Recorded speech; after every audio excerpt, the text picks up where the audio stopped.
Formula One on ITV, sponsored by Toyota.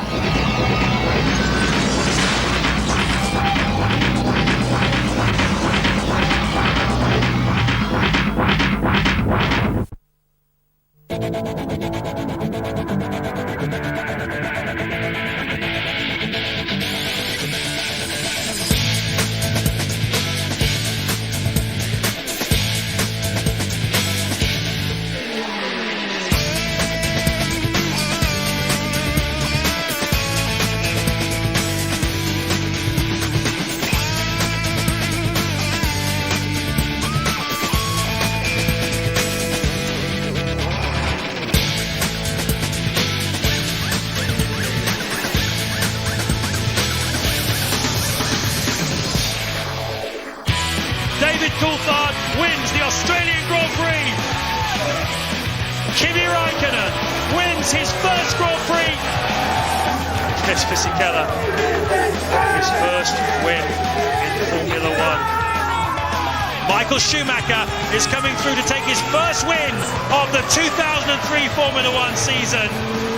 As far as Italy and Ferrari are concerned, there is only eyes for this one man. Michael Schumacher wins on the debut of the new Ferrari. For the first time in 20 years, Williams wins at Monaco. One Montoya wins at Monaco. It's a Williams 1-2, and they are really in the championship hunt. Yes, Rubens, you are the winner of the 2003 British Grand Prix, a race we'll remember for a very, very long time. Montoya wins at Hockenheim, closes to within 6 points of Michael Schumacher. What a championship showdown we've got in store. And Alonso goes for the exit pole. Yes, it is. What an amazing lap by Fernando Alonso. Where on earth did that come from? That was incredible. It's been a stupendous season. Now it's coming to the boil in sweltering Budapest. 4 races to go, starting with this afternoon's Hungarian Grand Prix. Good afternoon. Formula One storm back from the summer holidays with a gripping qualifying hour. Ralf Schumacher, he's in shape on the front row. The other 3 championship contenders, leaders Michael Schumacher, Juan Pablo Montoya and Kimi Räikkönen, they are very close together down the grid. All the ingredients really for a memorable Grand Prix. Tony Jardine and Mark Blundell are with me. Well, Marky, we've just seen the very best of this season so far. What a contrast to the processions of last year, eh? Oh, processions the last few years, really, Jeremy. It's been a fantastic year. We've had new regulations, new winners, new cars out there doing the job. I can't think of the last 5, 10 years even that we've had a season like it, and I've really enjoyed every minute of it. It's been a great spectacle. Best for 20 years, Tony? I'd say so, and Michael Schumacher agrees as well. He said, I agree with the fans. He said it's been thrilling. He says it's been dramatic. He said there's been suspense, every twist and turn, and none more so than the bizarre Brazilian Grand Prix. You know, the rain came torrenting down. They didn't even have the right tyres for the race. The race was delayed, and there were rivers of water just running across the track. Caught out 5 drivers, including Schumacher already, and late in the race, in this thriller, off goes Webber, a big crash on a very fast turn back onto the straight. Alonso, who'd been the star of Malaysia after this, comes through as the debris up there, safety car out. He apparently ignored the yellows or didn't see them and had another big crash after that, which put him in hospital. He couldn't even go up on the podium. And we, just when you thought it was all over and we were trying to catch our breath, the winner, Fisichella, his car caught fire, and so it went on. It was just amazing. Monaco, Juan Pablo Montoya, Williams took a long time to get their season into gear. Monaco, though, where Montoya won, Mark, and really at the start of, what was it, 6 in a row on the podium now. Yeah, it was an impressive race for Montoya, but we all thought Williams were out of play, didn't we? They didn't do anything at the start of the season. All of a sudden they got in gear. Monty kicked off with a win there in great style, and you're right, he never looked back. He was on the podium every race after that for 6 or so races, and the guy's got so much confidence now. I mean, he's thinking and he's looking like a world championship. He looks like a genuine contender, doesn't he? Silverstone, a contender for the best Grand Prix for many years, Tony. Well, I'd have said at least 10 years, and the Silverstone track, although there were, there was huge politics going on and a threat over the circuit, overtaking from the very beginning to the very end. Rubens Barrichello set the place alight, saved Ferrari's bacon. He was tremendous. Even after safety cars, in and out he came. He scythed his way through the field. He'd started from pole position, and truly was in. Everyone was in there. Coulthard had come from 12th place on the grid. In the last ditch effort, he goes around the outside of Trulli to take 5th place. And it just was like that all the way through the race, and really it showed that overtaking was back this year in Formula One as well. Michael Schumacher, though, remains the man to catch Mark. He's hung on in last race at Hockenheim, had all sorts of problems with his tyres, still got points though. Yeah, I mean, he played the long game and tried to make everything pay off, but it just didn't come quite right for him. He made an outstanding manoeuvre, but used a little bit too much extra racetrack, and it actually wasn't deemed to be track. Picked up a puncture, but you know, he still picked up a couple of points. That's the luck of Schumacher, that's what he's had. But the guy still hasn't led a race since Canada, and that's psychologically given him a little bit of an edge there in terms of thinking about when will he next lead a race, when's it going to happen. Yeah, Montoya though is very much the man on the charge at the moment. Just to have a look at this comparison, last 6 races, Montoya 50 points, Michael Schumacher 33, a couple of wins for Montoya, just 1 for Schumacher, 6 podiums compared to 3, and look at that, 107 laps in the lead for Juan Pablo and only 50 for the reigning champion. Here's a reminder of how we stand with 4 races left. Michael Schumacher 6 ahead of the rampaging Montoya, then Raikkonen supported by plenty of Finns here. Ralf Schumacher fined for the Hockenheim crash but not pushed down the grid. Then Barrichello, Budapest winner last year. Alonso, he's just 22, he's on pole, he's trying to become the youngest ever Grand Prix winner. David Coulthard and Trulli signed up for McLaren and Renault respectively in 2004. Right then, who's going to be crowned world champion after the last race at Suzuka in mid-October? We've been conducting our own opinion poll. I think Michael can win, because I think Ferrari is very, very strong, very good car. But if the tyres are like now, Montoya will win most of the races. It's been one of the best season ever, with a lot of excitement. You never know what will happen, and it should be like that till the last race. Any one of the teams, whether it be Ferrari, Williams, McLaren, I think can perform very well. Renault occasionally are obviously going to qualify the car well, but don't seem as strong in racing. I have actually spoken to Bernie, so I know who's going to win the championship, but I don't want to spoil it for the ITV viewers. In the Drivers' Championship, Michael is still going to be hard to beat at the end of the day. So I guess I would sort of still favour him ultimately. I think it will be a tough battle, and maybe it's one of the Williams drivers. I have a ride hard, and I believe Michael win the game. McLaren are still there, they're not that far away, and if they brought performance to the car somehow, or very quickly, then they could be there as well. But I think it's most likely going to go down between Ferrari and Williams. I have a feeling that it'll be a Williams driver, because they have the momentum at the moment. The car is going well. They've got a very good overall package.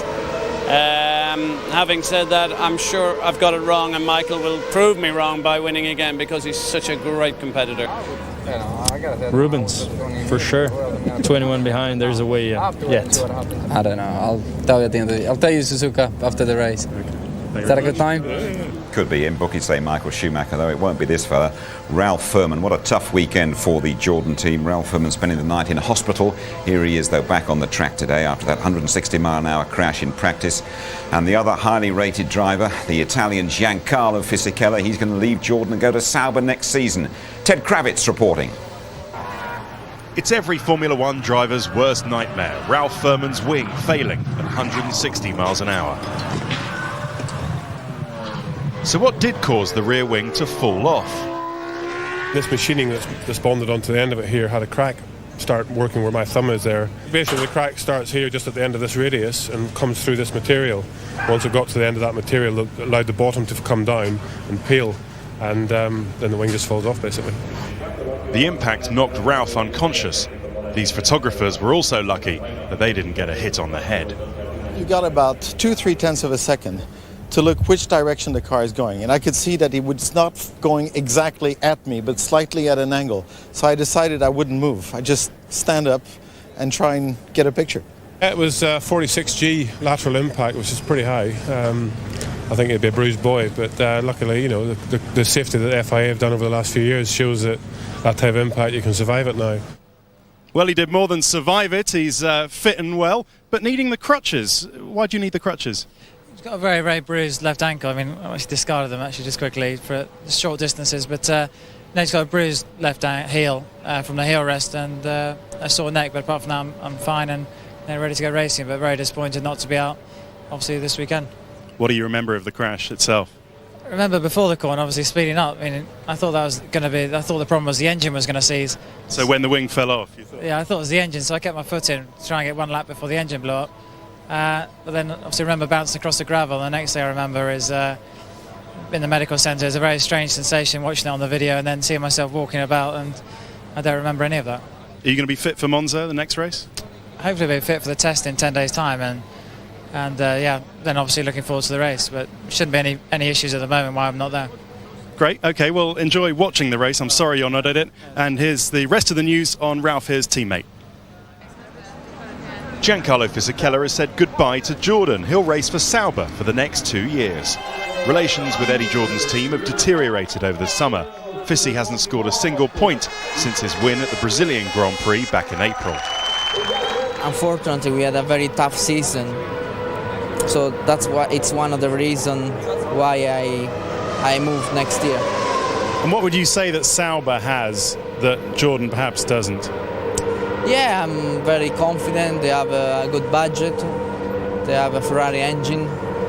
Maybe they'll have a collaboration with Ferrari, so this is very important. And the wind tunnel, the best wind tunnel in Formula One at the moment.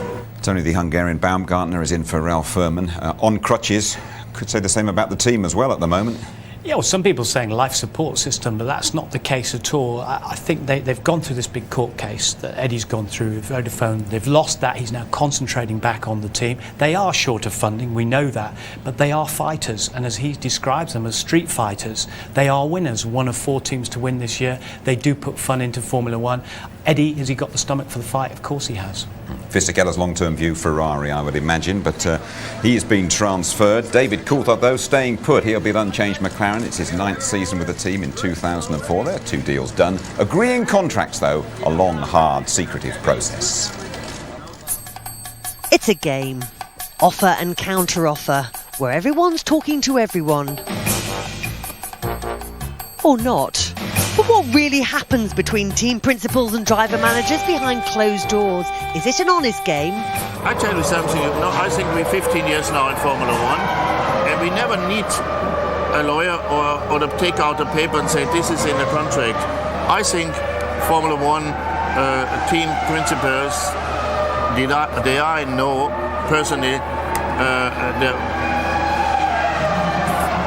straight and correct, and everything is great.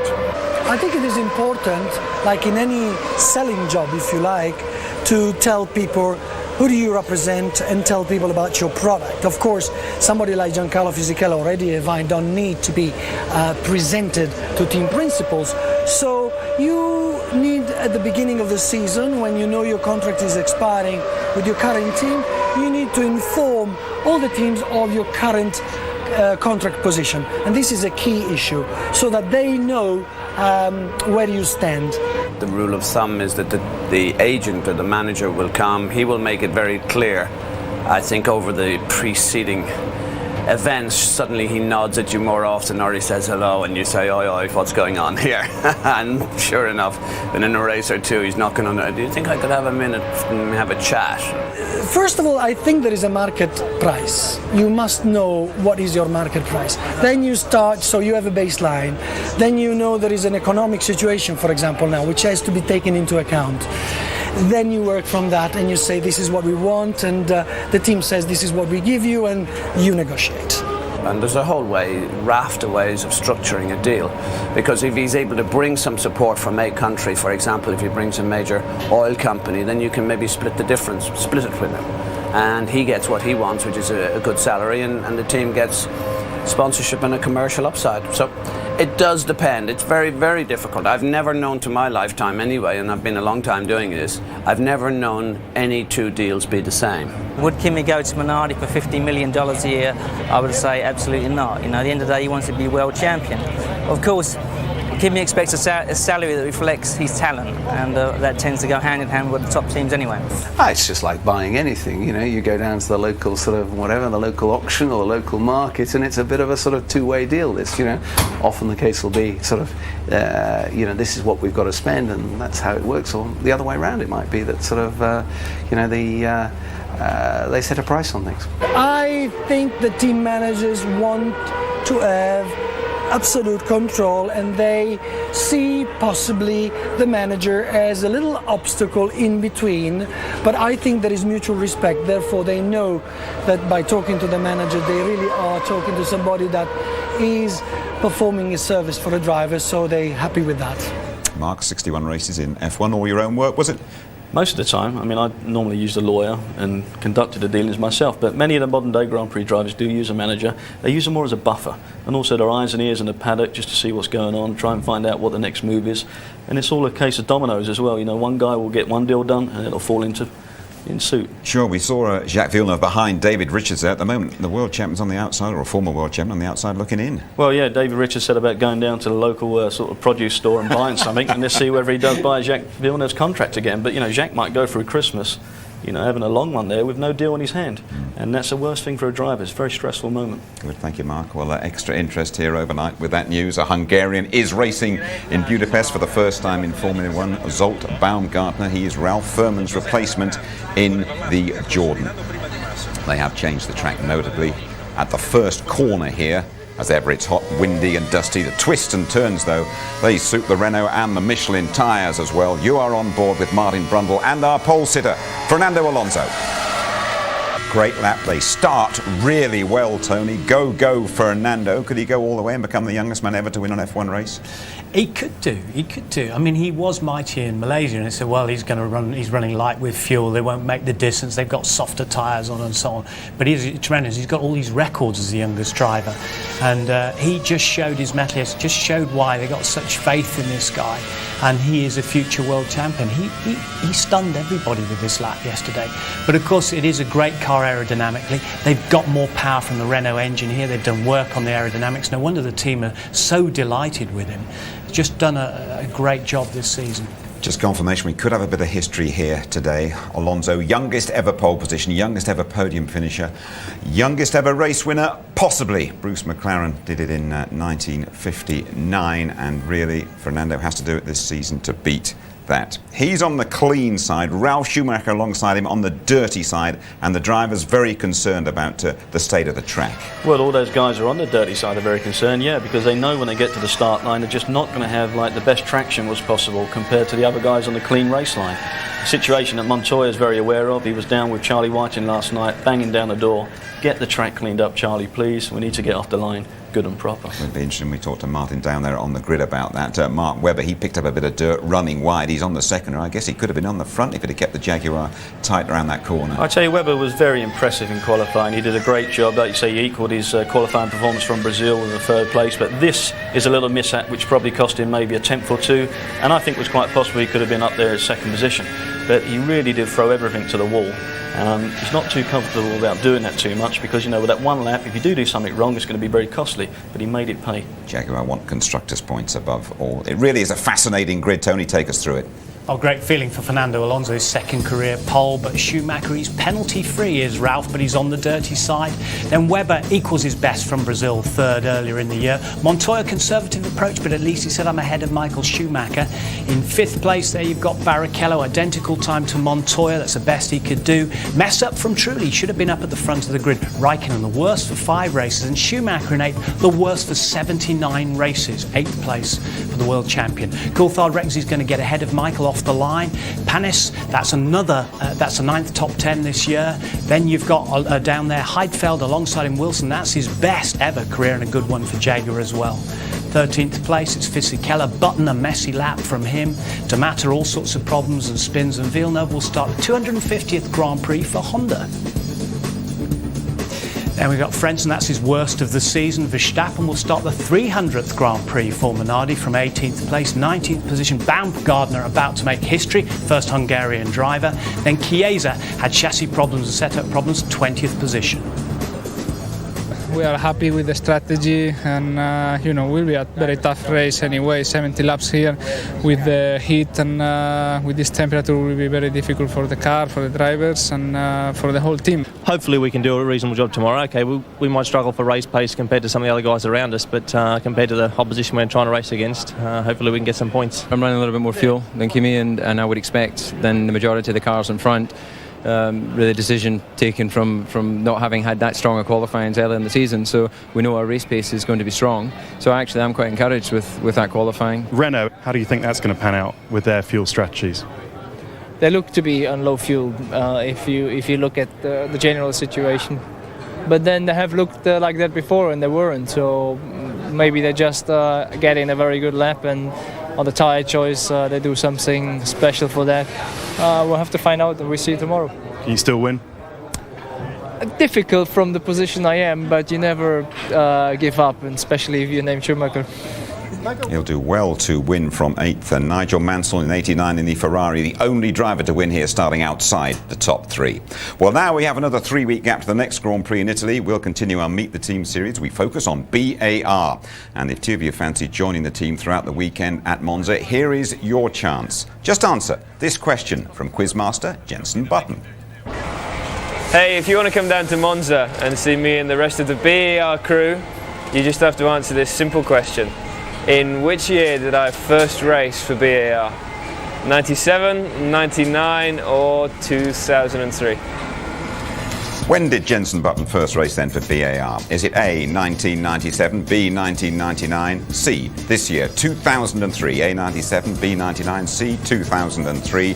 On offer, a VIP trip for 2, courtesy of BAR to the Italian Grand Prix in 3 weeks' time. Your answers to 09065 899 199, 09065 899 199. You can enter by text as well. Text GP space A, B or C to 84188, and the competition closes midnight on Wednesday. Good luck with it.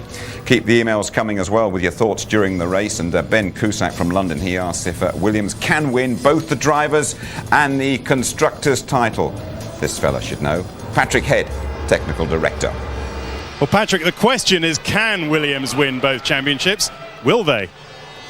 Well, it's one of the good things about this season. There are 3 teams closely fighting for the championships, and motor racing isn't predictable this year, so it's possible, certainly. You've got a bit of a funny situation, haven't you? Because if both drivers keep winning races, there's a chance you could let Michael Schumacher in the back door to win the Drivers' Championship. Yeah, that potential is always there, but where neither of our drivers is restricted at this stage from going out and trying to win the race for themselves, but equally from Juan, he's 6 points behind. Michael's in the driving seat in effect, and Juan's got to try and make the biggest gap he can. So, but Ralph's not in a position where he has to give way to Juan. Very quickly, your prediction for which one of them is going to win this race this afternoon?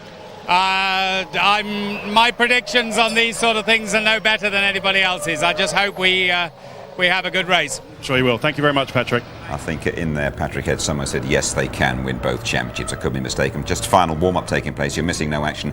Race off in just under half an hour's time. Feel free, as always, to email us in the studio via the ITV F1 website. This Wednesday lunchtime, you can chat to Matt Bishop, knowledgeable editor-in-chief of F1 Racing magazine, and Martin's in the chair for Ask the Team.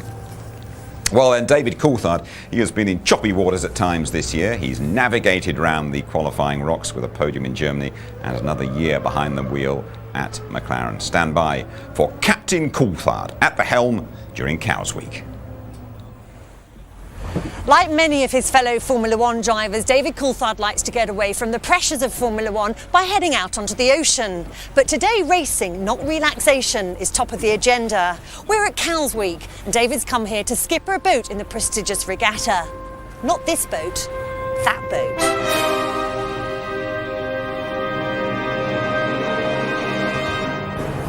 So are you looking forward to this, or are you a bit nervous? I'm a little bit nervous because when you go into big boat, it is a big boat, and also you've got a professional crew there. This is a build-up to go into the racing, and I don't like to get in the way, to be perfectly honest. Well, skippering the thing, David, and nobody told you this. You're in charge. You're the boss. Yeah, no, I like the idea of that.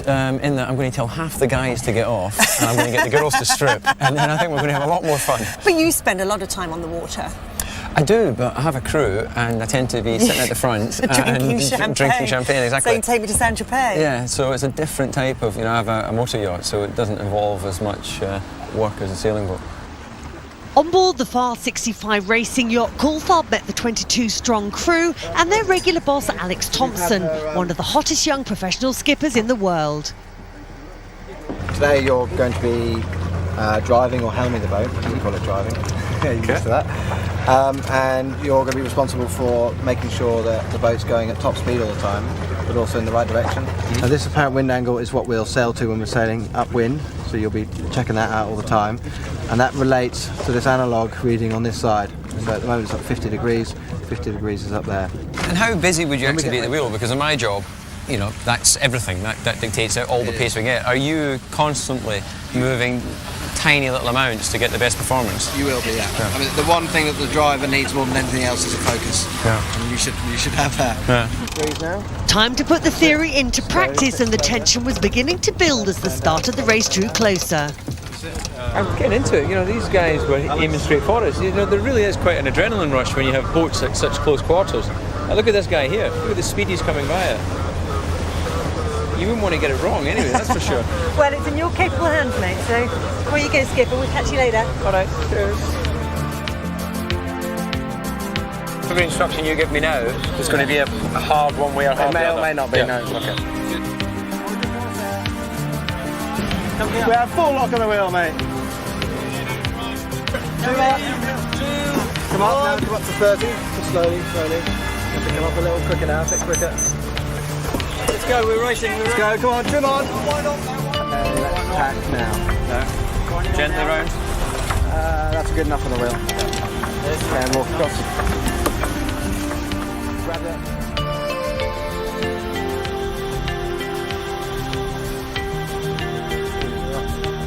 Move it right away over there. Yeah. Okay, we're gonna have to dive before these little boats. Let's get pole off. There were no trophies for David at the end of the race, but a midfield position wasn't bad for the rookie driver. So did you enjoy that? Very different kind of racing to what you're used to. Yeah, I never thought you could be sort of so exhilarated doing 8 knots. The start was incredible. You see all the boats. It was pretty hairy. Yeah, and jockeying for position, and there was one of the, I don't know all the nautical terms, that someone was sort of complaining that we'd come across his boat, and then he shouted, "Learn to drive!" What of a lie, that is the biggest rush I've had at the start of any race, because a Grand Prix, you don't move at a Grand Prix, you sit there and you're waiting, so it's a very static start.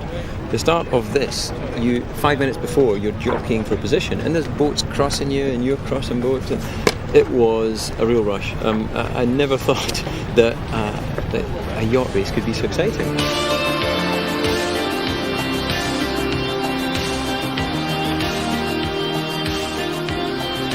8 knots, by the way, less than 10 miles an hour. That's David's girlfriend, Simone, and David back on familiar territory here in Budapest, but it sounds as though he is hooked on yachting. Next, we're going to go grid walking with Martin Brundle. The latest track temperature, by the way, it has soared to 47 degrees.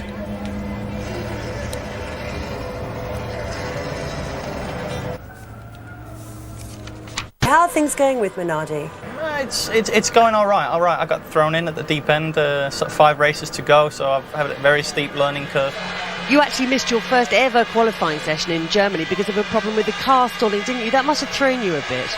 That problem did make it harder for me the following day, because there was more pressure. I really wanted to do well, especially as my first race, a Formula 1 race, and I thought it was difficult because I didn't know how much to sacrifice on that starting of the lap, and I was slower in the first sector than Jos, and that was because I was being maybe a bit too cautious, but as I came around the corner and I felt the car had very good grip, I gave it death for the last lap, and the 2 last sectors went quite well. You've got a very interesting family background. You are truly European, aren't you? Yeah, my dad's half Italian, my granddad's Italian, and my mum's completely Danish, so I'm a big mix, but I've lived either in Denmark or England in all my childhood, and I say 60-40, maybe 60 to Denmark and 40% in England, so the English behaviour or the manners is very familiar to me. I feel at home and I don't feel awkward or in any situation in England, and the same in Denmark. Engaging chap. Chiesa talking himself through the race from 20th on the grid. We have a Renault on pole. Fernando Alonso, teammate Jarno Trulli on the 3rd row. What about them? Are they light on fuel? Are they going to stop 3 times? Let's get a view from test driver Alan McNish. Well, Alan, I think it's fairly sure that Fernando is light on fuel. 3 stops for most of these top guys, do you think?